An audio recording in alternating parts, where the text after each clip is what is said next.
we talk about family businesses, all discussions go towards either governance or sustainability. A lot of discussions go into family business being on the decline, whereby the absolute the opposite is the truth, both academically and in practice. So I'm changing the tone really, from seeing this as a negative to actually seeing it as a positive aspect. So I'll talk about the positivity of family business and how they are impacting in a beautiful way the economies they function within and the communities they serve. Why is it important to also bring in the academia part of it? I mean, once you are a researcher, you are always a researcher, because you just don't take things for granted. You don't just hear people's opinion and you take it as a truth. There are mechanics to validate and verify information, and hence the academic hat always adds value and definitely brings a higher level of confidence to the listeners, to whoever is to leverage of such knowledge when it has some academic basis. So practice is definitely a very important aspect, but academia has an equal weight, in my opinion. Talking about academia, Professor, would you like to introduce yourself to our audience and share your expertise?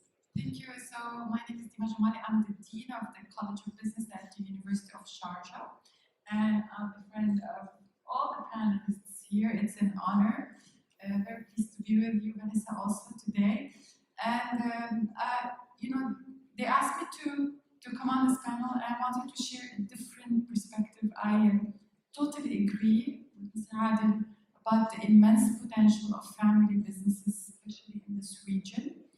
But I do see more of a need for family businesses to be purpose-driven and to focus on their legacy and their impact for future generations and for the community.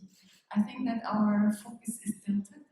We are a lot still very classical in our approach, focusing on profits and our differentiation in terms of markets or in terms of branding, but not enough in terms of what kind of legacy we want to leave. And I'd like to see more family businesses differentiating themselves through their mission and their purpose and being known for what they've done in terms of talent management that is unique, or what they've done in terms of climate action that is unique, or in terms of women empowerment and youth empowerment. This is my message today, and I think this is critical for sustaining a healthy family business ecosystem. That's a lovely point, and taking on that point with talent management, what are your thoughts about talent management? I think talent management has been a challenge for quite some time. This is from my professional background, this is something that was a huge challenge, because looking for the right talent for the right jobs has always been a predicament, particularly for the certain jobs you want to do. So it depending on the size of economy you are at and the cycle of economy, you actually attract certain people, particularly from the leadership roles. So for example, if you have a company which is actually requiring somebody to salvage, it's not everything at all. You need to have a respective CEO who kind of knows how to bring the company up and take them over. So one of the things we used to do back in my professional organization earlier when I was working in Citigroup, we always hunted talents from various universities globally. So we went to various parts of the world, and we went to those who are MBA graduates and actually invited them over after interviewing them and bring them over to Citibank. And we had a very interesting program called MADAP, which is the Management Associate Program, which is for 2 years, where we actually put you on a leadership role for every 6 months in a country, and we give you a project, and then you actually make sure that these projects are executed on ground. So we see how well you're doing, and then at the end of the day, at the 6 months, there'll be a panel which will be interviewing you to see how well you did with your project. Those who actually succeed the first 6 months will go to the next 6 months, and those who do not, either they actually get consumed because they're still talented people, either they get consumed in a day-to-day job or another job which is available within the organization, or they continue with the next things. And through this program, many leaders came up, and many of them today actually MDs for large banks in the countries, MDs and chairmen for large government organization, private organization. So there was actually a development. Interestingly, I also look after, as a passionate from education, I was telling Adel, I sit as a governance board chairman of a couple of schools. So I think what I'm trying to do is, how do we inculcate this, which the previous panel were talking about from the education system? You cannot create leaders after they graduated and after you have tainted them with a lot of things. You actually need to start, honestly speaking, from as young they are. So those are the things we're trying to do as well. That's a great point, which I would like to maybe expand a little bit. What are your thoughts about training family offices, next gen, and how soon should they start, and what kind of training should they be exposed to? Sure. This is a very wide topic. I think the first thing I believe in what we need to do is to understand and have clarity with the family offices, what exactly they want to do. Of course, most of the family offices want to preserve and continue. However, it's very important to see how do we have the right governance in place, first of all, and for them to progress from one generation to the next generation. Once we actually set that, then we set the goal of who's going to be leading the businesses. So, for example, the family office I advise, and I sit as an independent board, we actually said we will not have any of the third generation running the businesses. And that's a conscious call we've taken just to make sure there is no challenges in the future. But they would sit on the board from that perspective. So you created demarcation what you want to do. So it's very important to understand what does the family wants today and how can you sustain it and make it happen. So one of the programs we're launching today is how do we make sure that they further what you call carrying with education, higher education, and also how to couple it with existing knowledge that we can provide from one-to-one. Exactly to what one of the gentlemen in the previous panel has mentioned is how do we mentorship? Mentorship is very, very important, which you cannot get what you call from education alone. You have to make sure that you bring a practical experience and teach them through. So they shadow you, and that's very important. And moving to our last speaker, you're an advisor to many family offices. I mean, how do you you see the flaws, the issues that families have within themselves or within their group? How is the human aspect of the families such a key driver to their financial success? Yeah, this is a critical point, especially in this region. Historically, our culture emphasized connectivity and risk averse, so it was easier for family businesses 50 years ago to be united because that's part of our strong cultural values. As we are progressing and as our grandchildren are taking over these businesses, they are more individualistic, and as such, the family unity is not seen as important as it used to, or it doesn't manifest itself in the same way as family unity in business as it used to. So a family-owned business is there to do two things: sustain the business but sustain the family. And now the challenges are across generations as well as you mentioned now. You need to bring in very early on generation X and Z, and you need to bring in the decision of managing the wealth management, the family office, the future of the business, so that you don't reach a point where there's a major disconnect and there's a risk of disintegrating the family businesses. Now, few innovative family offices are starting the idea of endowment, family endowment, which is part of the wealth management. In Arabic, we call it waqf zirri. It's the equivalent as close as you can get to a trust fund, but it's a family trust fund separate from the wealth management of the family office, so that it sustains itself with specific objectives. For example, free education or college education will be paid from this endowment, no matter to any son or daughter from this family.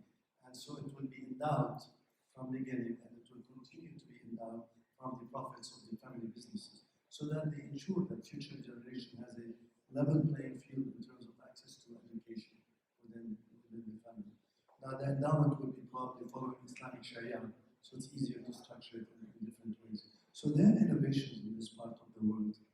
Of course, wealth management is the same as principles, but here we have the issues of cultural values that you touch us, and you have the issues of Islamic Sharia you need to factor in, and we have the other issue. Our companies are much bigger than typical Western families. So while you might see 2 or 3 children in a Western family in a family office, here you are talking, assuming it's a one-wife situation, you're still talking about 8 children. add to it a couple of generations now. And remember, in this part of the world, we marry young. So by about 24, most people have their first child. By about 40, their grandchildren. And by about even 60, we are talking about even the third level. So here things are complicated. The nice thing about the future generations, they are committed to sustainability, they are committed to legacy, they are committed to social impact investment. While maybe before it was only about preserving the family wealth, now it's about having an impact on the community. I have a last question to all of you. And starting with you then. So what are your thoughts or what guidance would you give to families to ensure that by the third generation it doesn't all fall to bits and pieces? Because that often happens in the rest of the world. What are your thoughts and what guidance would you give? We have to start with the assumption that there will be a conflict. So it's like when you learn how to ride a bike, you will fall. So there will be a conflict. The issue is to structure the mechanism of dealing with this conflict in such a way. In the older family offices, and I worked with several, as I said, one was founded in 1905, one was in 1922. So you had the family patriarch, or even the family matriarch, who will bring everybody together. But increasingly, there is no so-called proper, historical respect of solving the problem. So you need a process-oriented system, and you need to put it in place before the problem happens, so that when it happens, it's a matter of taking the manual and working with it to address it via different exits for some of the family members, via a family general assembly, via an internal family arbitration board with independent people. But you need to have that all in place so that when the next conflict happens, and for sure it will happen, they have a way of addressing it that doesn't even disintegrate the family and the business. So you'll end up with neither. Well, the objective of the family on business is to support both the business and the family. Your thoughts about protecting and making sure the third generation doesn't? Sure. I think Dr. really something on, but to add to that, slightly in a different spin, as you was mentioning, that there's always a magnet, I call it, a person who actually bring everybody together. Once the magnet is off, everything's falling apart. So it's very important that we need to make sure that we have the right governance in place, which is established and tested and tried over a period of time. So it's a matter of time making sure that it's happening now, rather than very late, because you've been practicing it, and make sure it's part of your DNA and regime. So not only the second, third generation will be seeing it, but also the coming generation, the kids will also be seeing it. So it becomes slowly part of regime. For this to stay, apart from the governance, is the well-being of all together, making sure that we have unity and alignment of purpose. If alignment of purpose is not there, no governance will hold it in that case. And those are the two key factors for making that. Dr. Adil? Thank you. So to echo the same message as my colleagues and to take it from mine, I always emphasize the importance of letting the family members know that this is not a forced relationship. Your money is your money. You have a right. You have rights to your money. If you want to take it, there should be a mechanism for them to take their money out. So instead of resisting their, many times you hear it amongst a lot of, especially when it comes to governance, you hear it on how to not allow them to take their money out. I am pro the opposite. You need to give them comfort that their money is their money, but there's a reason why it's together. So advocate for the importance and the benefits of keeping that money together, the strength. Why is it strong to keep that money together? You have can leverage it. Cost of debt, you can get exposed to deals, exclusive deals, you can back a business for a long time. So there are benefits of keeping money together. And there is a benefit of carrying a brand name that everybody can leverage off in the family. So advocating that and giving them the comfort that they still have the right on their money solves a lot of misconceptions and potentially solves a lot of unnecessary conflicts within families, especially down the line, when their kids think that they are smarter than the older generation and all of that. So once that piece of communication is handled, it gives, my unqualified opinion, gives a lot of comfort and you can enhance communication. I would agree with all of the comments, and especially the 2 points on excellent governance and succession planning. very important.